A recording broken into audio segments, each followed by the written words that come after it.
মোরা একটি ফুলকে বাঁচাবো বলে যুদ্ধ করি, মোরা একটি ফুলকে বাঁচাবো বলে যুদ্ধ করি।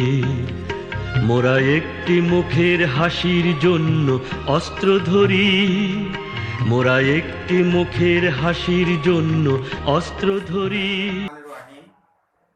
প্রিয় শিক্ষার্থীবৃন্দ, আশা করি সকলে ভালো আছো, সুস্থ আছো এবং নিরাপদে আছো।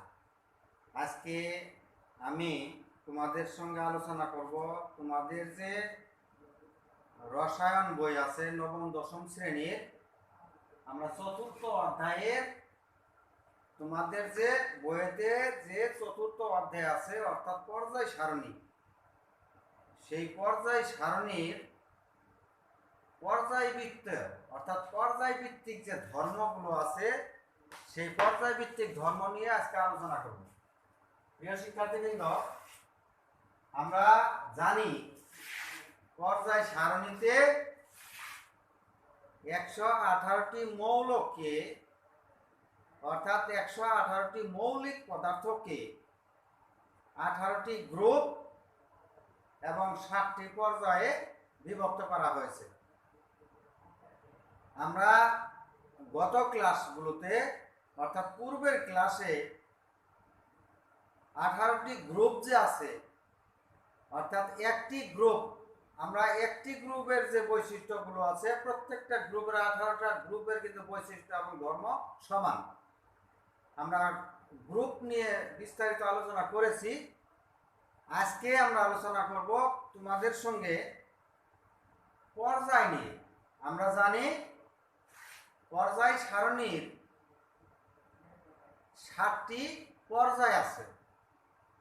এই 7টি পর্যায়ের মধ্যে আমি একটি পর্যায়, এখানে 3 নাম্বার যে পর্যায় আছে 3 নাম্বার পর্যায়,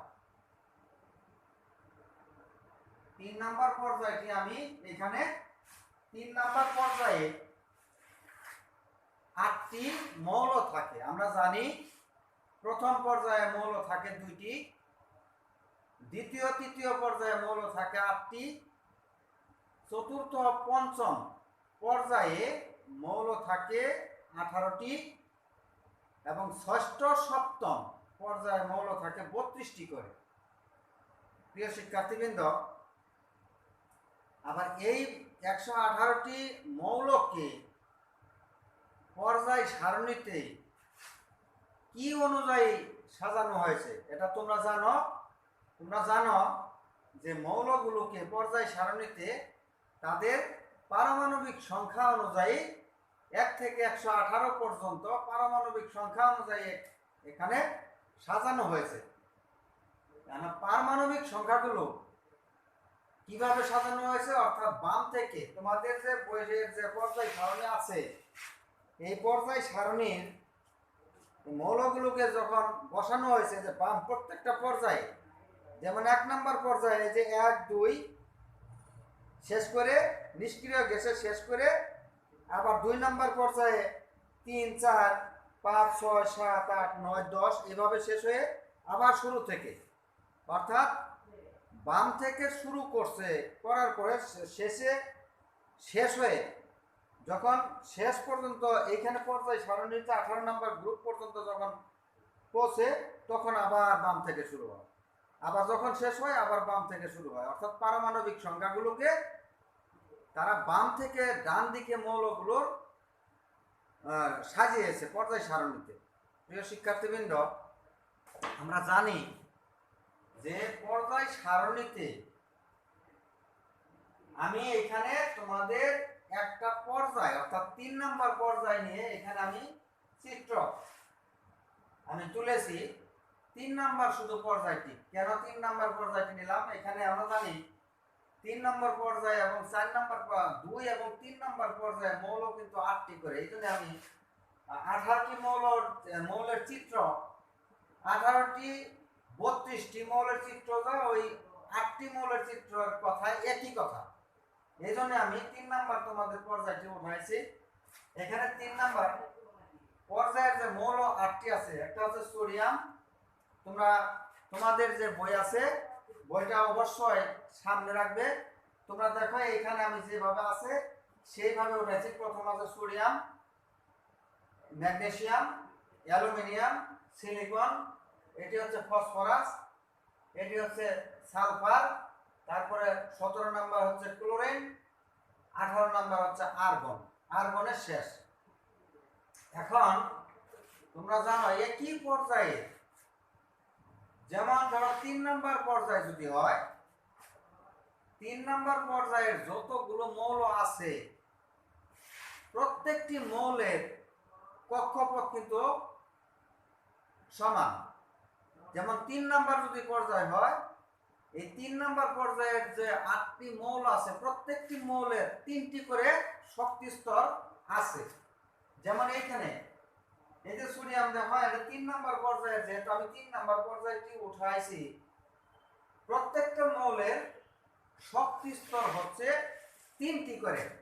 এই দেখো 1 2 3 1 2 3 1 2 3 1 2 3 1 2 3, এই যে 1 2 3 1 2 3, 3টি করে শক্তি স্তর আছে। আমরা জানি যদি পর্যায় নাম্বার 4 হয় তাহলে প্রত্যেকটা মৌলের পর্যায় নাম্বারের যে 4 এবং 5 এর 4 নাম্বার যে পর্যায়ে 18টি মৌল আছে প্রত্যেকটি মৌলের শক্তি স্তর কিন্তু 4টি করে। যেমন যদি 5 নাম্বার পর্যায় থাকে, তো 5 নাম্বার পর্যায়ের মৌল আছে, কক্ষপথ আছে, অর্থাৎ শক্তি স্তর অরবিট আছে তোমার 5টি। 6 নাম্বার পর্যায়ের মৌলগুলোর প্রত্যেকটি মৌলের শক্তি স্তর আছে 6টি করে।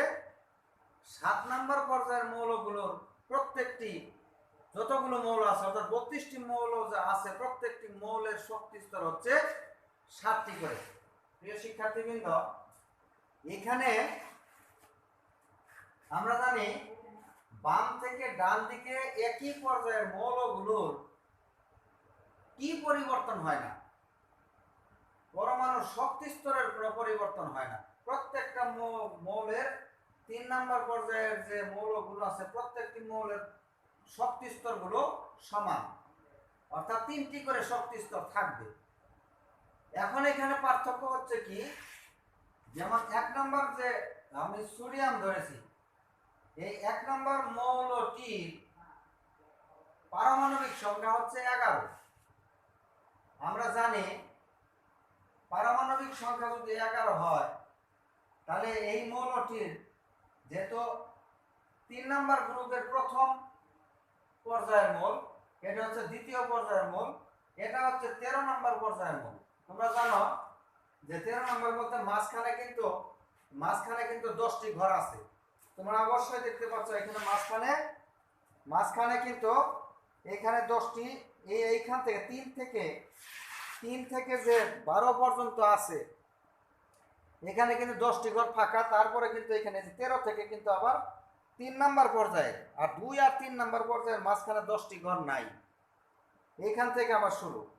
এই জন্য আমি বলি এখানে এটা হচ্ছে 1 নাম্বার গ্রুপের মৌল, ম্যাগনেসিয়াম হচ্ছে 2 নাম্বার গ্রুপের মৌল, অ্যালুমিনিয়াম হচ্ছে 13 নাম্বার গ্রুপের মৌল, সিলিকন হচ্ছে 14 নাম্বার গ্রুপের মৌল, ফসফরাস হচ্ছে 15 নাম্বার গ্রুপের মৌল, সালফার হচ্ছে 16 নাম্বার গ্রুপের মৌল, আর ক্লোরিন হচ্ছে 17 নাম্বার গ্রুপের মৌল, আর্গন হচ্ছে 18 নাম্বার গ্রুপের মৌল। প্রিয় শিক্ষার্থীবৃন্দ, যদিও আমি এখানে একটি পর্যায় উঠাইছি, কিন্তু পর্যায় ঠিকই উঠাইছি, পর্যায়ের সঙ্গে কিন্তু তোমার গ্রুপও আছে। আমরা যদি বাম থেকে ডান দিকে যাই এটা হলো পর্যায়, কিন্তু আবার যদি উপর থেকে নিচের দিকে আমরা ধরেছি, এখানে তো প্রত্যেকটা মৌল হয়তো একটা কোনো না কোনো গ্রুপের মধ্যে পড়ছে। তাহলে এখানে পার্থক্য হচ্ছে এটি, যখন সোডিয়ামের আমরা ইলেকট্রন বিন্যাস করি, যেহেতু সোডিয়াম 1 নাম্বার পর্যায়ের মৌল, তাহলে তার সর্বশেষ শক্তি স্তরের 1টি ইলেকট্রন থাকবে। আমরা জানি পরমাণুর সোডিয়ামের পারমাণবিক সংখ্যা যদি 11 হয় তাহলে আমরা জানি এর কেন্দ্রে 11টি প্রোটন আছে। কারণ আমরা জানি পারমাণবিক সংখ্যা কাকে বলে, প্রোটন সংখ্যাকে পারমাণবিক সংখ্যা বলে। এই যে কেন্দ্রে, যে আমরা জানি একটি পরমাণুর কেন্দ্রে এই পি প্রোটন এবং প্রোটন এবং নিউট্রন থাকে। একটি প্রোটন সংখ্যাকেই আমরা পারমাণবিক সংখ্যা বলি। তোমাকে যদি প্রশ্ন করা হয় পারমাণবিক সংখ্যা কাকে বলে, পারমাণবিক সংখ্যা কাকে বলে, তাহলে তুমি কি বলবে? প্রোটন সংখ্যাকে, পরমাণুর কেন্দ্রে অবস্থিত প্রোটন সংখ্যাকে পারমাণবিক সংখ্যা বলে। আমরা জানি প্রোটন কোথায় থাকে? পরমাণুর কেন্দ্রে। নিউট্রন কোথায় থাকে? পরমাণুর কেন্দ্রে। তাহলে পরমাণুর কেন্দ্রে অবস্থিত প্রোটন সংখ্যাকে পারমাণবিক সংখ্যা বলে। আর সেই পারমাণবিক সংখ্যাটাই কিন্তু প্রোটন সংখ্যা। যখন কোনো মৌলের পারমাণবিক সংখ্যা 11 হয়, তখন তোমাকে বুঝতে হবে যে এই পরমাণুটির কেন্দ্রে 11টি প্রোটন আছে। আর এক কেন্দ্রে যদি 11টি প্রোটন থাকে, তাহলে তোমাকে বুঝতে হবে যে এর যে কক্ষপথ আছে, 3টি যে শক্তি স্তর আছে, এই প্রত্যেকটা শক্তি স্তরে কিন্তু 11টি ইলেকট্রন আছে। এখানে আমি ইলেকট্রনগুলো দেই নাই, কারণ আমরা জানি যে প্রথম শক্তি স্তরে 2টি ইলেকট্রন এখানে বসবে, দ্বিতীয় শক্তি স্তরে ইলেকট্রন বসবে 8টি, আর বাকি যা থাকে পরের শক্তি স্তরে যাবে। আমি ভিতরে ইলেকট্রনগুলো বসাই নাই। আমাদের আলোচনা হচ্ছে সর্বশেষ শক্তি স্তর নিয়ে। প্রিয় শিক্ষার্থীবৃন্দ, তোমরা অবশ্যই জানো যে পরমাণুর যে ইলেকট্রন বিন্যাস আছে, তোমাদের যদি কারো ইলেকট্রন বিন্যাস সম্পর্কে মানে জানা না থাকে, তাহলে অবশ্যই তোমরা আমাদের কমেন্ট বক্স আছে, সেখানে তোমরা লিখে জানাবে যে স্যার ইলেকট্রন বিন্যাসের ক্লাসটি পুনরায় নেওয়ার জন্য অনুরোধ করছি, এরকম ভাবে তুমি বলে দিতে পারো। তাহলে আমরা ইলেকট্রন বিন্যাস সম্পর্ক নিয়ে পুনরায় আরেকটি ভিডিও আমরা করব। প্রিয় শিক্ষার্থীবৃন্দ, এই যে এখানে এস যে আছে, অর্থাৎ সোডিয়াম যে আছে, সোডিয়ামের সর্বশেষ শক্তি স্তরে 1টি ইলেকট্রন আছে। তাহলে ম্যাগনেসিয়ামের যেহেতু 2 নম্বর গ্রুপের মূল, তাহলে ম্যাগনেসিয়ামের সর্বশেষ শক্তি স্তরে 2টি ইলেকট্রন আছে। অ্যালুমিনিয়াম যেহেতু 13 নম্বর পর্যায়ের মূল, অর্থাৎ তার সর্বশেষ শক্তি স্তরে 3টি ইলেকট্রন আছে। তাহলে আমরা অ্যালুমিনিয়ামের সর্বশেষ শক্তি স্তরে ইলেকট্রন দিলাম 3টি। তুমি যে কোনো জায়গায় 3টি দিতে পারো। তারপরে যদি তোমাকে বলা হয় অ্যালুমিনিয়াম সিলিকন, এর সর্বশেষ শক্তি স্তরে ইলেকট্রন আছে 4টি। তারপরে ফসফরাসের সর্বশেষ শক্তি স্তরে ইলেকট্রন আছে 5টি। তারপরে সালফারের সর্বশেষ শক্তি স্তরে ইলেকট্রন আছে 6টি, 3 জোড়া 6টি। ক্লোরিনের সর্বশেষ শক্তি স্তরে ইলেকট্রন আছে 7টি। আর আর্গনের সর্বশেষ শক্তি স্তরে ইলেকট্রন আছে 8টি। প্রিয় শিক্ষার্থীবৃন্দ, এখানে আমাদের সর্বশেষ শক্তি স্তর নিয়ে হচ্ছে মূল। আর এইখানে দেখো শক্তি স্তর, প্রত্যেকটি শক্তি স্তর সমান, প্রত্যেকটা মৌলের শক্তি স্তর সমান, প্রত্যেকটি মৌলের শক্তি স্তর সমান।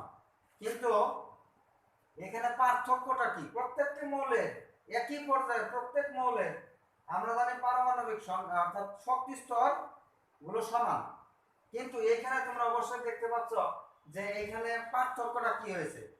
এখানে পার্থক্য হচ্ছে এই সোডিয়ামের সর্বশেষ শক্তি স্তরে 1টি ইলেকট্রন আছে, ম্যাগনেসিয়ামের সর্বশেষ শক্তি স্তরে 2টি ইলেকট্রন আছে, অ্যালুমিনিয়ামের সর্বশেষ শক্তি স্তরে 3টি ইলেকট্রন আছে,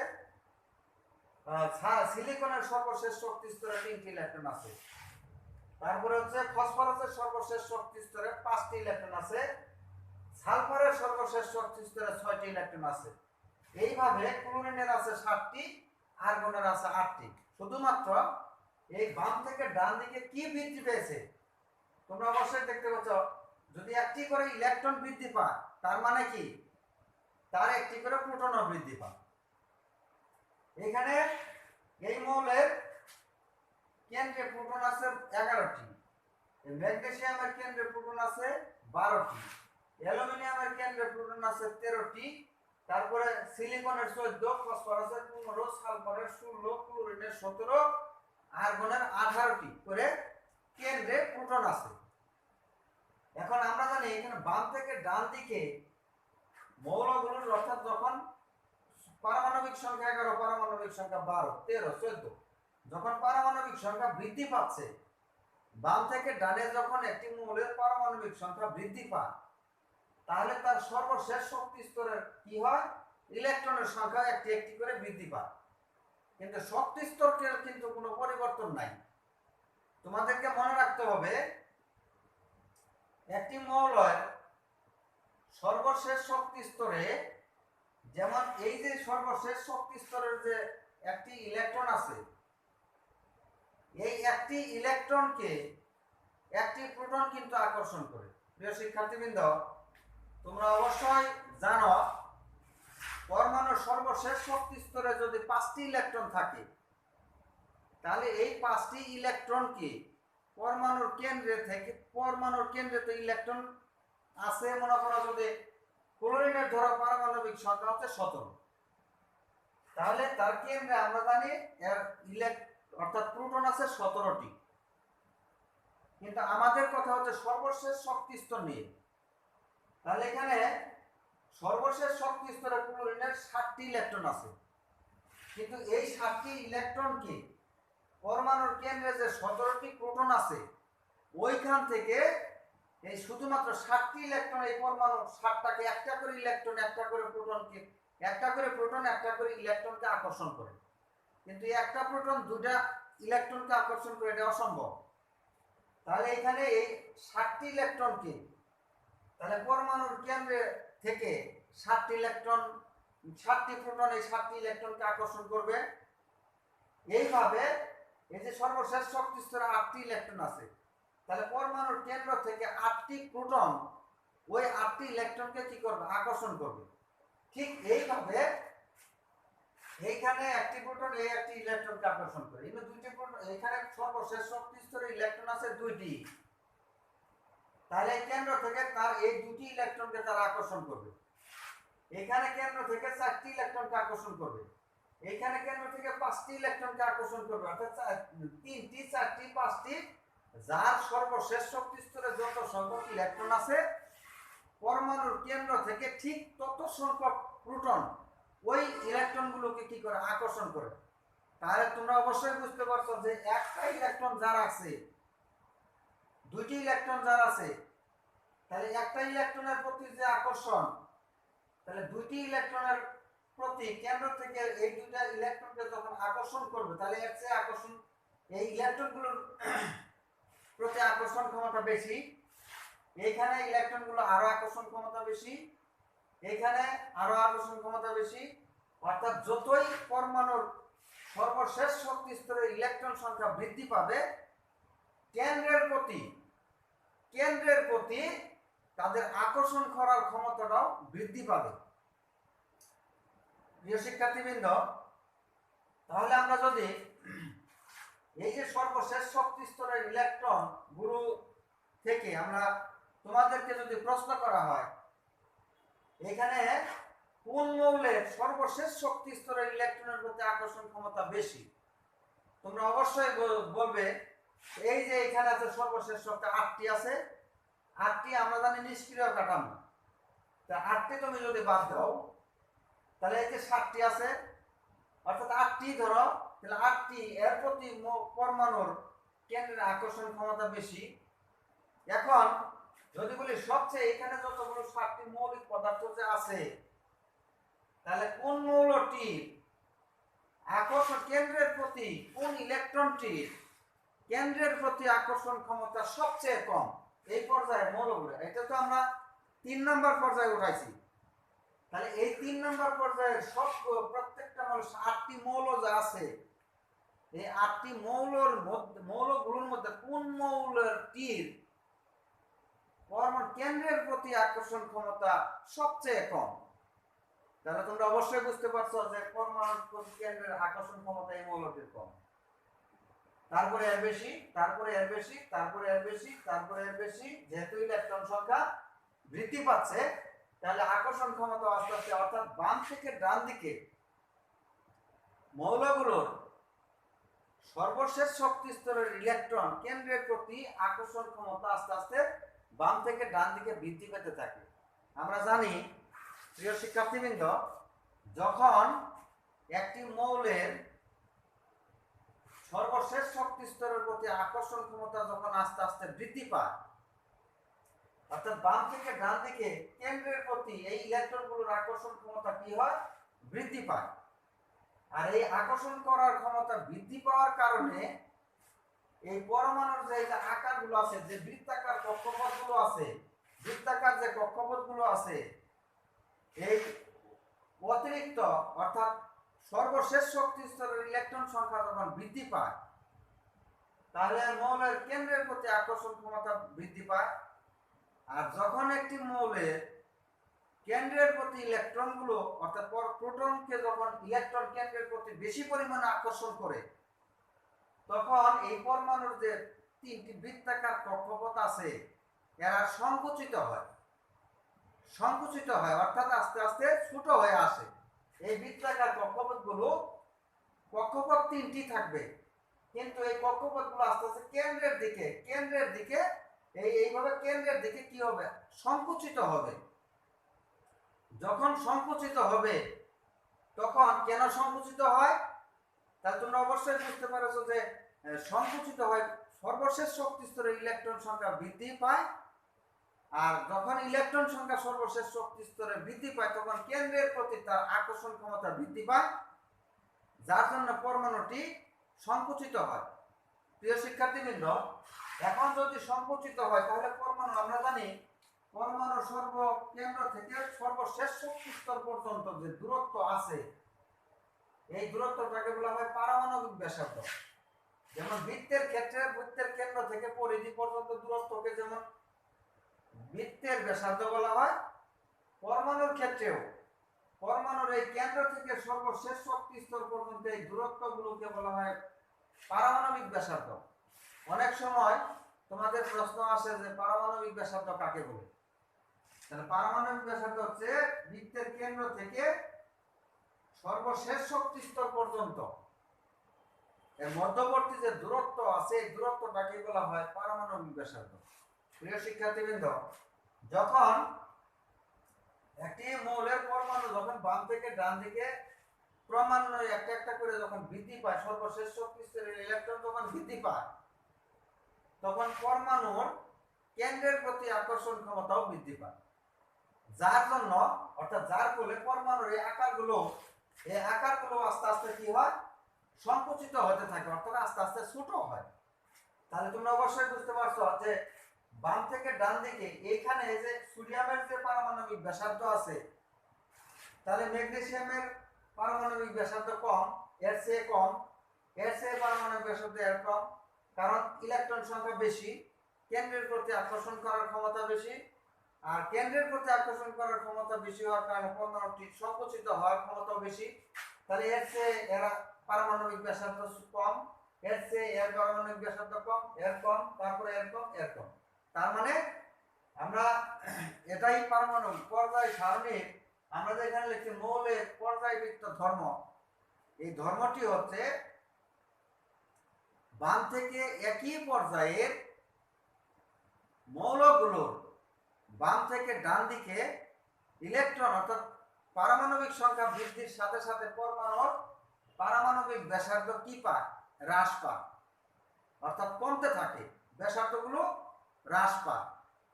আর যখন তাহলে বাম থেকে ডানে পারমাণবিক ব্যাসার্ধ কমে, কিন্তু ডান থেকে বাম দিকে যখন তুমি আসবে, তখন তাহলে কি হবে? তখন পারমাণবিক ব্যাসার্ধ আস্তে আস্তে কি হবে? বৃদ্ধি পাবে। প্রিয় শিক্ষার্থীবৃন্দ, তাহলে আমরা এখানে একটা কি শিখলাম?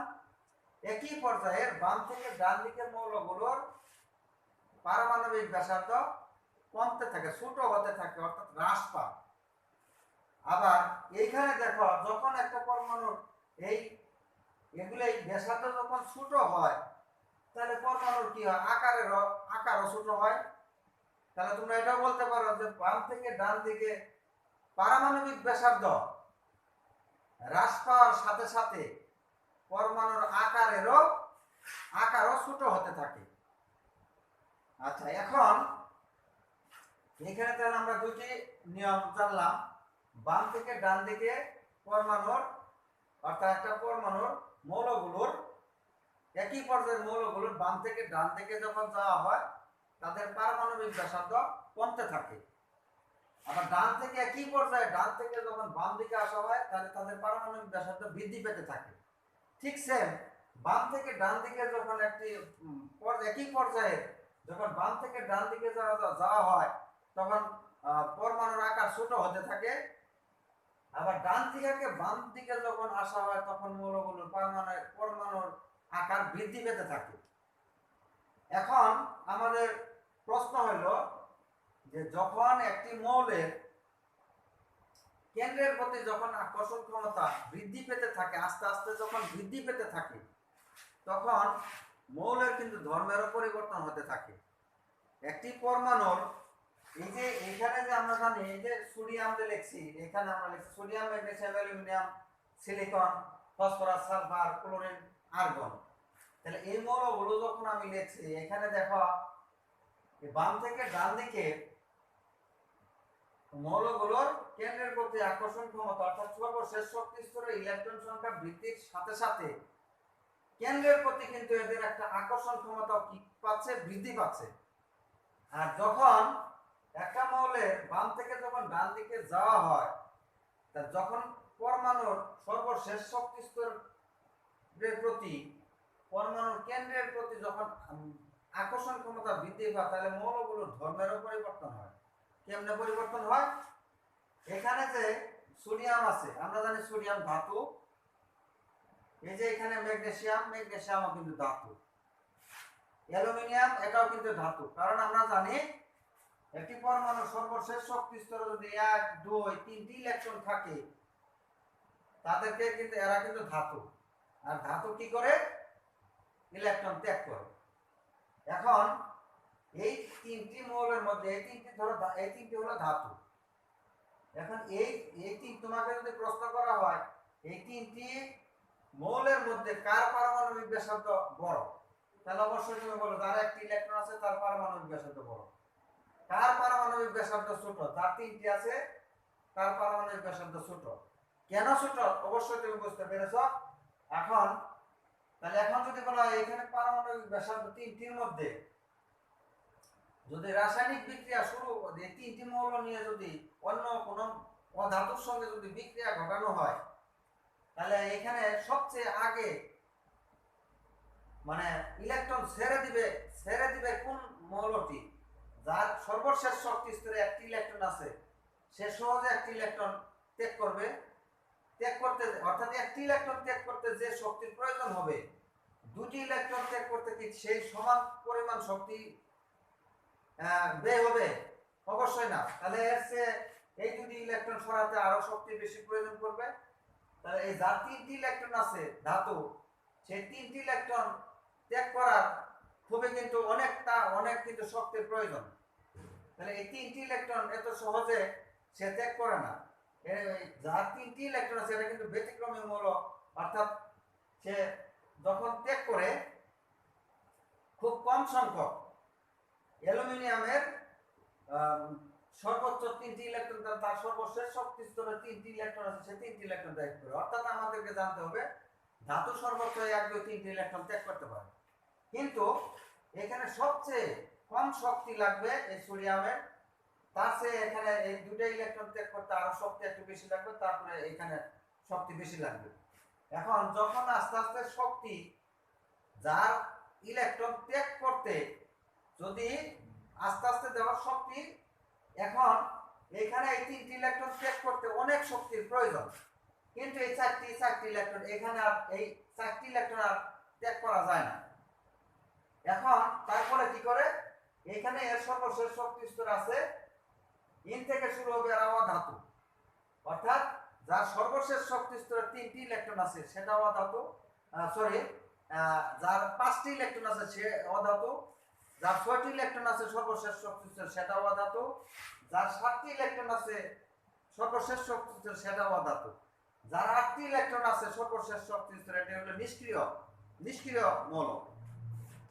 তাহলে এখানে বাম থেকে যখন ডান দিকে ইলেকট্রন পারমাণবিক সংখ্যা বৃদ্ধি পায় তখন কিন্তু এখানে বাম থেকে আস্তে আস্তে আস্তে আস্তে তোমার যখন ইলেকট্রন ত্যাগ করার শক্তি যার যত বেশি লাগবে তা কিন্তু মৌলের ইলেকট্রন করার অর্থাৎ মৌলের যে ধর্মের কিন্তু পরিবর্তন হবে।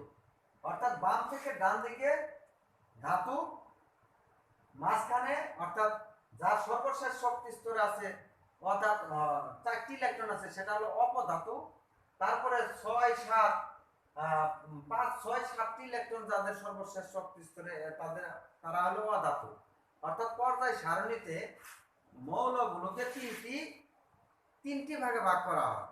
একটা হচ্ছে ধাতু, তারপরে বাম থেকে বামে শুরু হয় ধাতু, তারপরে হলো অধাতু, তারপরে হচ্ছে ধাতু, অপধাতু বা উপধাতু বা অর্ধধাতু, একই কথা, অপধাতু,